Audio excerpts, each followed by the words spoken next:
Today, the place was the quiet town of Montgomery, Alabama. Somebody's asking how long will prejudice blind divisions of men. We face, therefore, a moral crisis as a country. Free at last! Free at last! Thank God Almighty! We are free at last!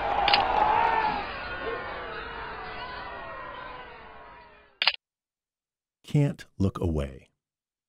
Dialogues on photographs of the civil rights struggle bears witness to the violence of discrimination and segregation and to the daily hardships that Black Americans endured, living under Jim Crow laws.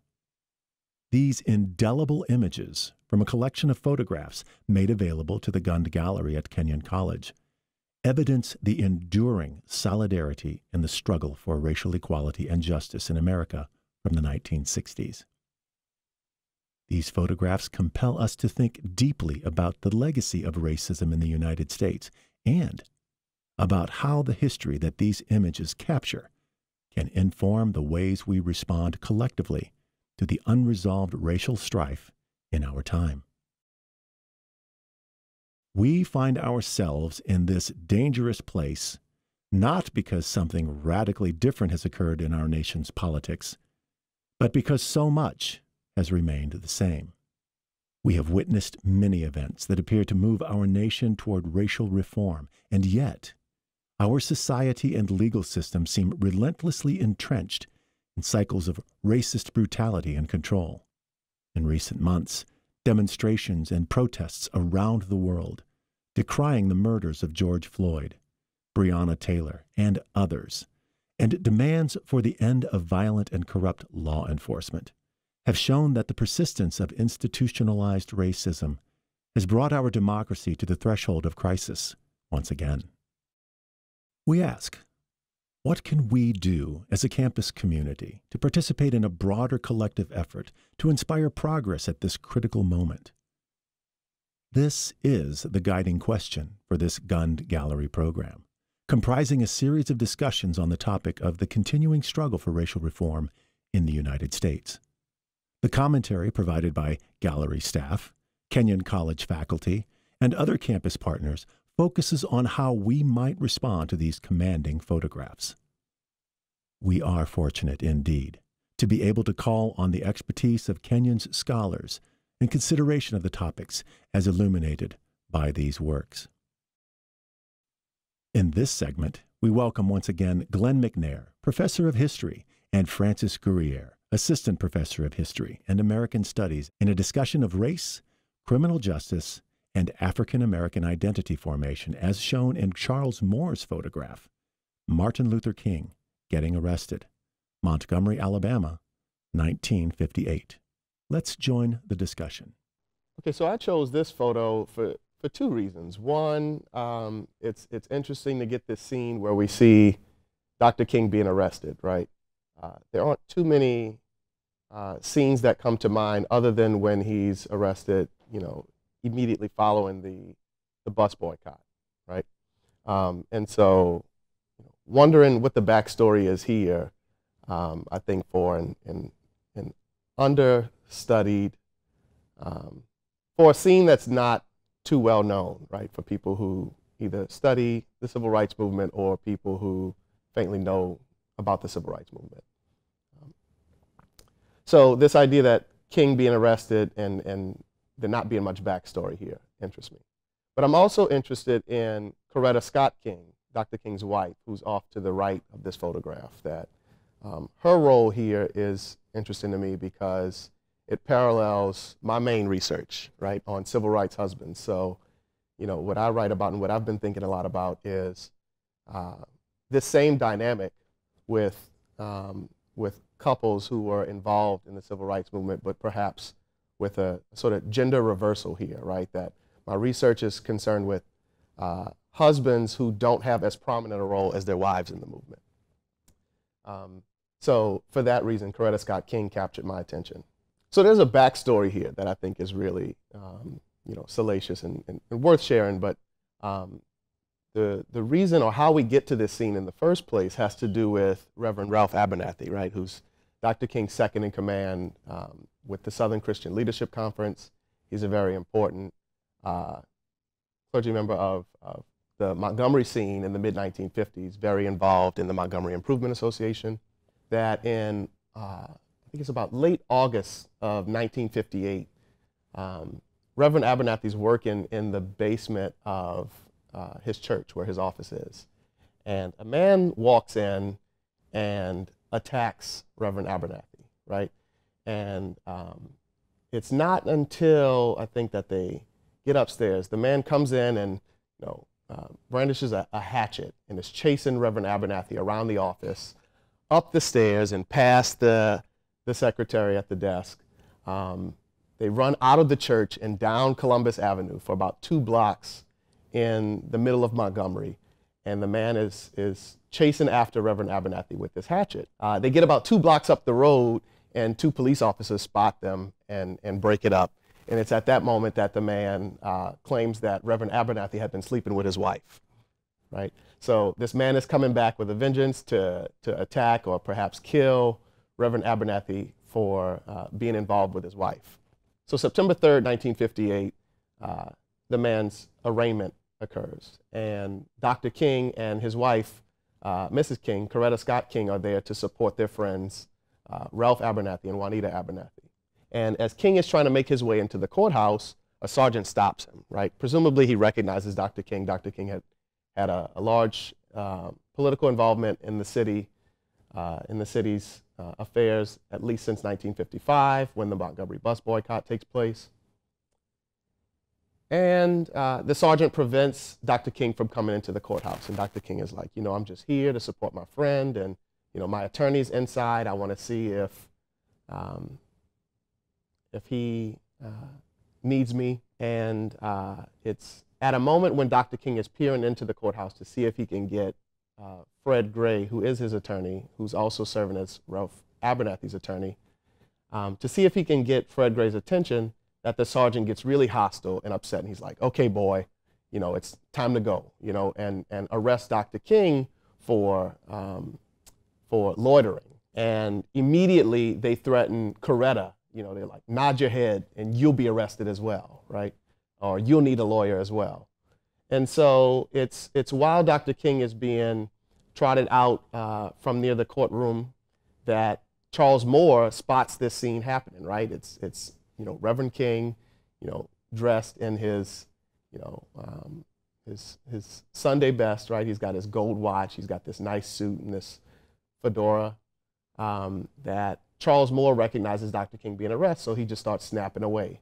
And so you have this image of Dr. King being booked with his arm being twisted back, his face signaling that he's in some kind of pain, that they're using perhaps excessive force.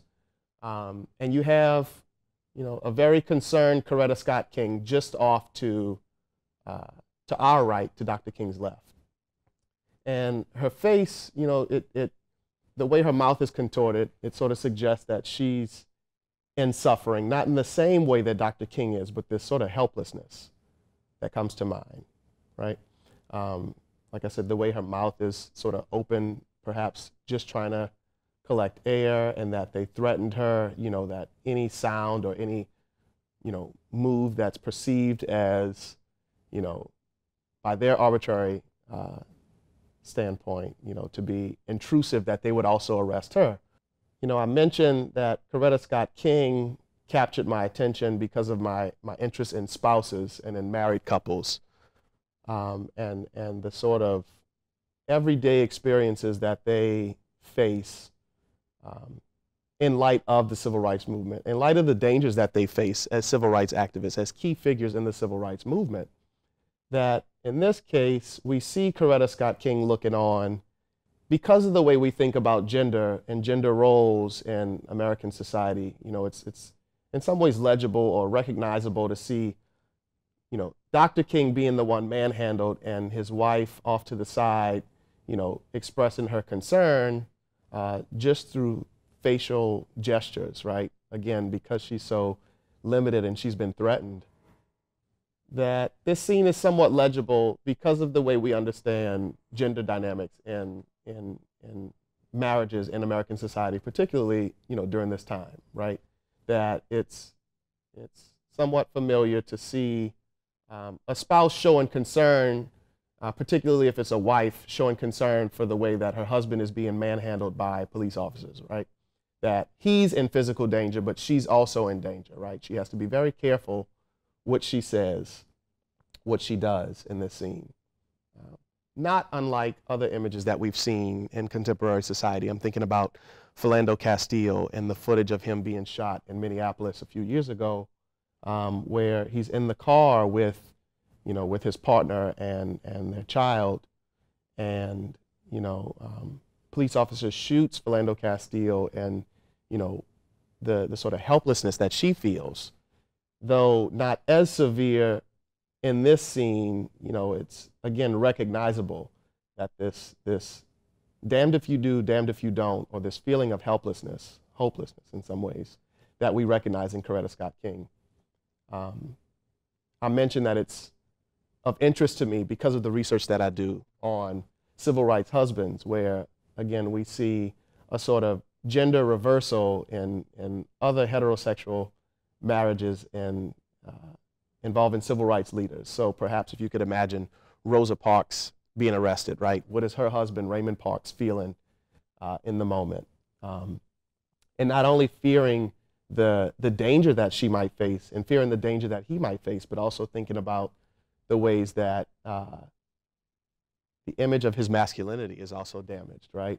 That this picture makes me think about other couples who were involved in the civil rights movement and what was at stake, right? That it wasn't just a movement of heroes who took heroic stances, that there was much sacrifice to go around the table, especially in families, that most of these civil rights activists and most of these civil rights leaders engaged as family members, right? There's a quote that comes to my mind that, the poet Nikki Giovanni told me, but she also told Rosa Parks' biographer Jean Theo Harris, nobody would say that Corretta wasn't courageous because she worried about Martin. So why say it about Raymond, right? So people who were friends and allies of Rosa Parks didn't really appreciate the concern that Raymond Parks was showing for his wife's safety because they saw it as impeding on her, her leadership or her engagement with the civil rights movement.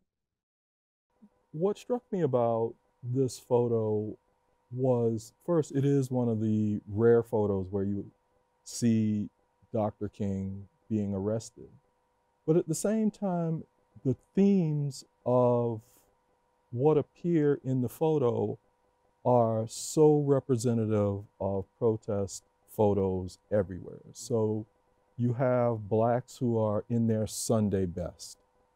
They're well-dressed, they're dignified in how they conduct themselves, and they do this for a couple of reasons. I mean, it's to counteract this stereotype of Blacks as violent and uncivil and not the kind of people you would want to have around. So they're combating the stereotypes with that set of images. They are also, in many instances, religious people. They're trying to reflect middle-class values that Americans could identify with whenever they're out in court or whenever they're presenting themselves. So it's always that is the kind of archetypal image, or at least one of the two archetypal images we think of when we think civil rights. So it's Dr. King and protesters who are dressed in this quote unquote respectable manner, and then the Black Panther Party and militants and afros, and those are the pictures that exist in our national imagination of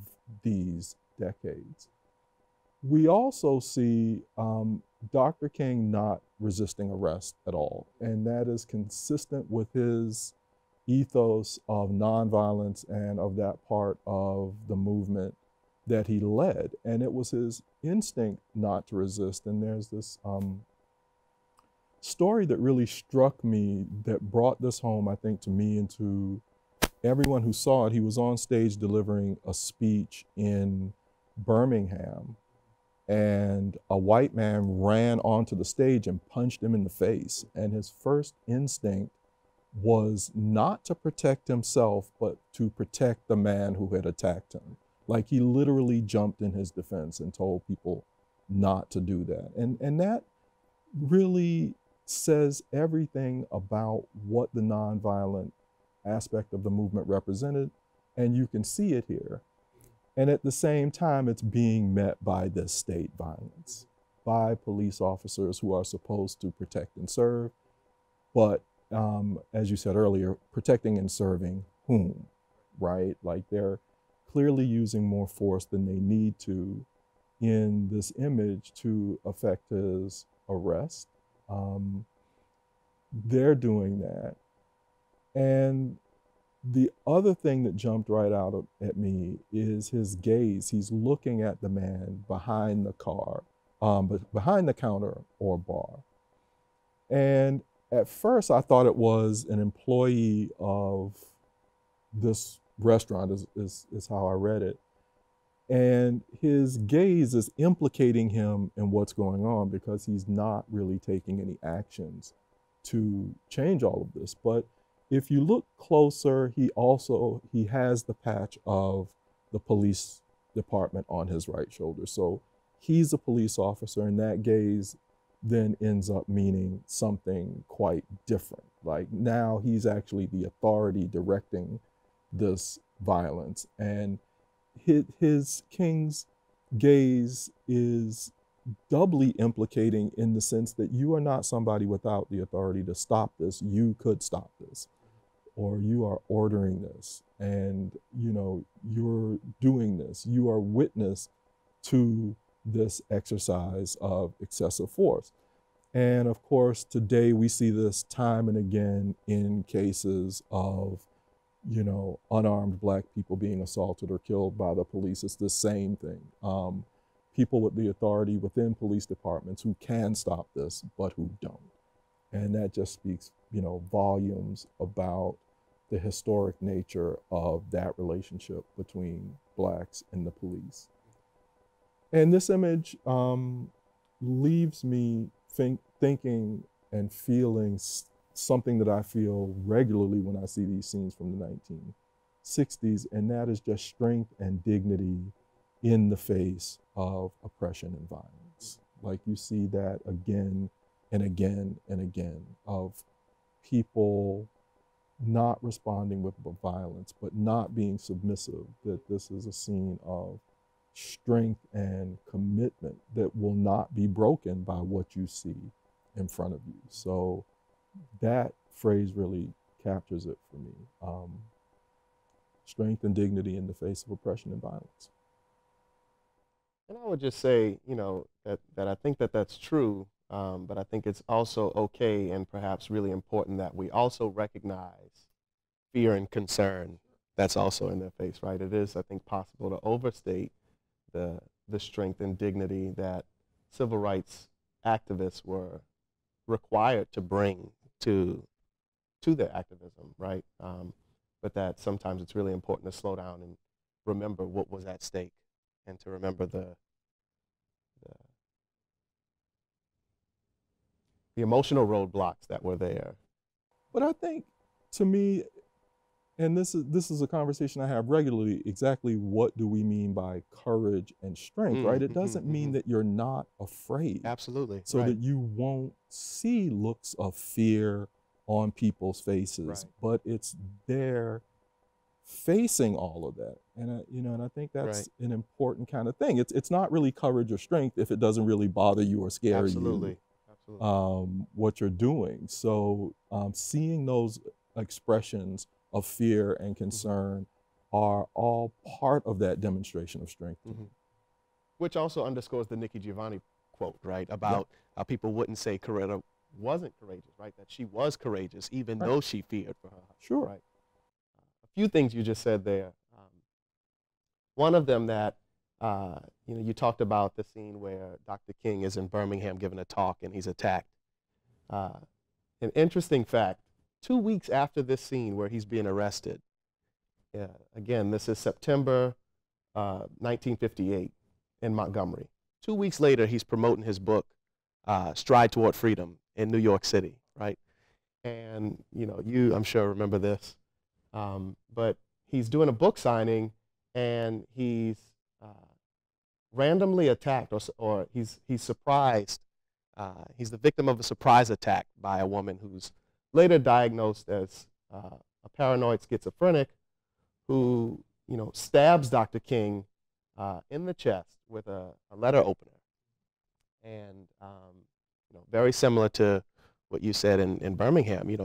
His first reaction was to lift up his hand, which many have said that the way he positioned himself sort of lessened the impact and perhaps saved his life. That he was very close to being killed with this incident in 1958. And so the constant threat, I think, is also very clear here, right? That Dr. King can't catch a break.